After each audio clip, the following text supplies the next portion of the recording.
doktora bir dənə sual vermək istəyirəm. Çünki doktor, uşaqlar, oğlan uşaqları məxsusi, bax, əziz analar, eşidin, neçə yaşından artıq uroloji bir, belə deyək də, prosedurdan, bir müayinədən keçməlidirlər?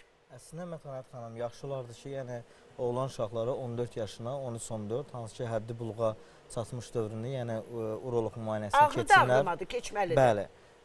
Və əlavə də onu edim ki, uroloq müayinəsi deyəndə tək yəni hər hansı bir diaqnostika, hər hansı müalicə demək deyil yəni.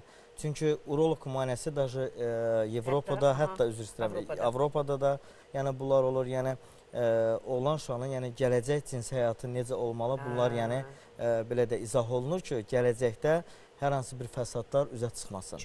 Çünki bəzən olur ki, oğlanların düzgün həyat tərzi keçirmədiyinə görə ailə qururlar, düzgün həyat tərzi keçirməyən insan da aydındır ki, çoxlu infeksiyalar ola bilər. Bəli, müxtəlif xəstəliklər gətirir ailəyə. Xəstəliklər olar, sonra ailə qurandan sonra oğlanda olan bütün nə problemlər var, qadına keçir.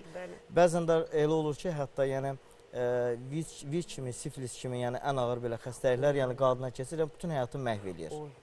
Ona görə də bu doğrudan önəmli bir şeydir. Yəni mən deyəndə uroloq çox adam düşünür ki, mütləq gedib böyrək və mütləq gedib hər hansı müalicə almalısan. Xeyr.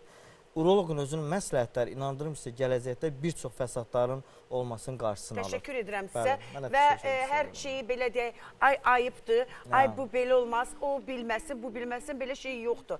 Yəni Allah bizi yaradıbsa, kişini, qadını və Allah bizə dərd də verəcək, ona çarə də verəcək və bu cür gözəl həkimlərimiz var. Bəs niyə oxuyublar, maşallah olsun ki, illərdir insan bütün özdə Moskva kimi yerdə, nə bilim, bir Azərbaycanlı həkimin bu cür oxuyub, savadlı və bu cür işlər görməsi. Təşəkkür edirəm, doktor, əlinizi sıxım. Çox incə də barmaqları var, doktorun. Cərrahın əli incə olmalıdır. İncə olmalıdır, bəli. Və incə-incə səsi ilə ürəyimizi riqqətə gətirir də bu qız. Gəlsin görəyim, gözəlim. Nə oxuyacaqsan əzizim? Nə yaxşı sən varsan.